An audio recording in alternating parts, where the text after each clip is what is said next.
السلام علیکم ورحمۃ اللہ وبرکاتہ۔ حضرات محترم، آج کی اس ویڈیو کے اندر ہم گفتگو کریں گے کہ ابھی میں نے ریسنٹلی ایک ویڈیو بنائی تھی اجمیر شریف کے جو خادم ہیں ان خدام کے اوپر میں نے ایک ویڈیو بنائی تھی کہ جس کے اندر وہ شخص جو تھا وہ کلمہ پڑھاتا ہوا لوگوں کو نظر آ رہا تھا کہ جو شیعہ لوگ پڑھتے ہوئے نظر آتے ہیں، اور اس عقیدے کو پروموٹ کرتا ہوا نظر آ رہا تھا کہ جس عقیدے کو شیعہ لوگ دھڑلے سے بیان کرتے ہوئے نظر آتے ہیں کہ جس کے اندر حضرت امیر المؤمنین خلیفہ بلا فصل حضرت ابو بکر صدیق کی خلافت کا انکار تھا، جس میں حضرت عمر رضی اللہ تعالیٰ عنہ کی خلافت کا انکار تھا، جس میں حضرت عثمان ذو النورین کی خلافت کا انکار تھا۔ تو میں نے ان لوگوں کا رد کیا تھا اور بتایا تھا کہ یہ اس عقیدے پر چل رہے ہیں جو عقیدہ شیعوں کا ہے، یہ اس عقیدے پر ہرگز نہیں ہے جس عقیدے پر خواجہ خواجگاہ فخر ہندوستان خواجہ غریب نواز علیہ رحمت و رضوان تھے۔ یہ اس عقیدے پر بالکل بھی نہیں ہے، کیونکہ خواجہ غریب نواز علیہ رحمت و رضوان کا یہی عقیدہ تھا کہ حضرت ابو بکر صدیق خلیفہ بلا فصل ہے، حضرت عمر دوسرے خلیفہ ہے، حضرت عثمان تیسرے خلیفہ ہے اور مولا علی چوتھے خلیفہ ہے۔ یہ حضور غریب نواز کا عقیدہ تھا، مگر یہ جو لوگ خدام بیٹھے ہوئے ہیں یہ اس عقیدے سے پھر گئے ہیں اور شیعوں کی گودوں میں جا کر بیٹھ گئے ہیں۔ تو جب میں نے اس چیز کا رد کیا، میں نے ان کو ایکسپوز کیا، تو میں نے دیکھا کہ اس ویڈیو کے اندر کمنٹ کے اندر آ کر لوگ ہمیں دین سکھاتے ہوئے نظر آ رہے ہیں اور کہہ رہے ہیں کہ صاحب آپ غلط ہیں، وہ جو خادم لوگ ہیں وہ حق پر ہیں، وہ جو خادم ہیں وہی سچ بتا رہے ہیں، وہ جو خادم ہیں وہی سچا اسلام اور دین بتا رہے ہیں۔ اب ان بیوقوفوں کو کون سمجھائے کہ جن کا دین سے لینے دینا کچھ نہیں ہے، کہ جن لوگوں نے نہ کبھی قرآن کو کھول کر دیکھا، نہ کبھی حدیث کو پڑھنے کی کوشش کی، نہ کبھی تاریخ کی جو سچی کتابیں آئی ان کتابوں کو ان لوگوں نے پڑھا،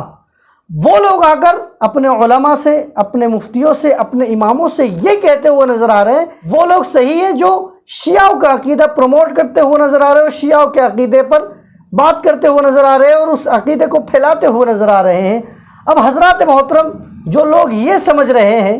کہ شاید ہمیں ان خادموں سے دشمنی ہے،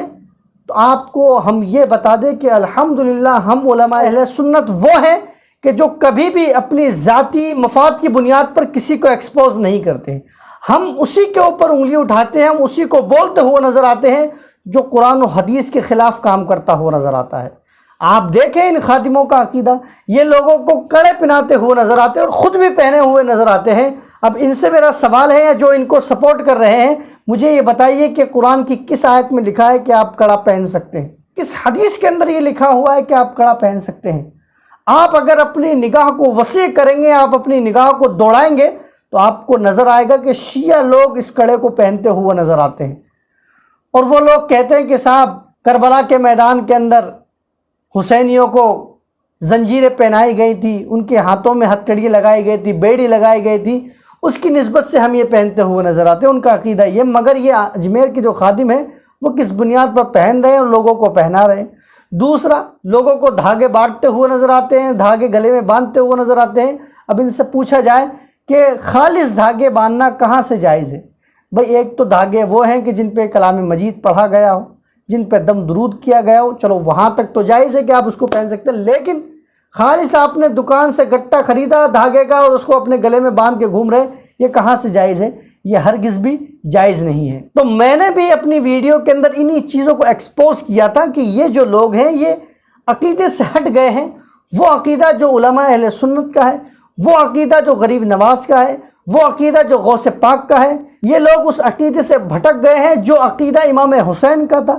جو عقیدہ مولا علی کا تھا، ان تمام عقیدوں سے یہ پھر گئے ہیں۔ اس بنیاد پر میں نے کہا تھا کہ یہ لوگ وہ کام کرتے ہوئے نظر آ رہے ہیں جو رافضی کرتے ہیں، جو شیعہ کرتے ہیں، جو شیعہ لوگوں کو کلمہ پڑھاتے ہوئے نظر آتے ہیں۔ اب آپ دیکھیں کہ بہت سے ایسے کام ہیں جو لوگوں کو ایسے کرواتے ہوئے نظر آتے ہیں جیسے شریعت کے اندر ہو، حالانکہ آپ اس کو قرآن و حدیث کی روشنی میں دیکھیں گے آپ پائیں گے کہ وہ ناجائز و حرام ہے، وہ گناہ کے کام ہیں، لیکن یہ لوگوں کو ایسے کام کرواتے ہوئے نظر آ رہے ہیں۔ تو میں اس بات کو علل اعلان کر دوں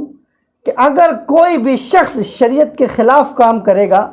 اب وہ چاہے اجمیر کے اندر بیٹھنے والا ہو